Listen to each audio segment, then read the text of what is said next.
నమస్తే అండి. ముంబై హైవే నుంచి ఓన్లీ 2.5 కిలోమీటర్ డిస్టెన్స్‌లో మంచి రెడ్ సాయిల్ భూమి అమ్మడానికి వచ్చిందండి. నక్షదారికి ఫస్ట్ బిట్ అండి. నక్షదారికి ఫస్ట్ బిట్ అండి. 2.5 ఎకర్స్ అండి. ఇక్కడ మీకు గ్యాదర్ చేసుకుంటే 12 ఎకర్స్ వరకు ఇమ్మీడియేట్‌లో అవుతదండి. ఇంకా సాయిల్ చూసుకున్నా కూడా మంచి రెడ్ సాయిల్ భూమి అండి. ప్రతి పంటకి సూటబుల్ ల్యాండ్ అండి. ప్రతి చెట్లకు కూడా. ఓకే.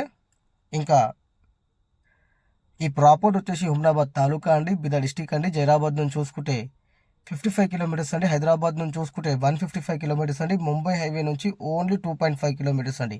ముంబై హైవే నుంచి చూసుకుంటే ఓన్లీ 2.5 కిలోమీటర్స్ అండి. మంచి రెడ్ సాయిల్ అండి. ఓకే. డాక్యుమెంట్స్ పరంగా చూసుకున్నా కూడా క్లియర్ ప్రాపర్టీ అండి. ఏ చిన్న ఇష్యూ కూడా లేదండి. ఓకే. ఇంకా కర్ణాటక స్టేట్లో మా దగ్గర మంచి మంచి ప్రాపర్టీస్ ఉన్నాయండి. 1 ఎకర్ నుంచి 100 ఎకర్స్ వరకు ఏరియాకి బట్టి, సాయిల్కి బట్టి, డిస్టెన్స్కి బట్టి ప్రైస్ ఉంటుంది. ఇదైతే 2.5 ఎకర్స్ అండి. ఓన్లీ 18 lakhs పర్ ఎకర్ చెప్పడం జరుగుతుందండి. ఓన్లీ 18 lakhs పర్ ఎకర్ అండి. ఓకే. ఎవరికైనా నచ్చినట్లయితే ఒకసారి వచ్చి విజిట్ చేయండి. విజిటింగ్కి వచ్చినప్పుడు చుట్టుపక్కల ఉన్న సైడ్స్ కూడా మీకు చూపడం జరుగుతుంది. ఇక్కడ మీకు 12 ఎకర్స్ కావాలన్నా కూడా ఇమ్మీడియట్లీ అవుతుందండి.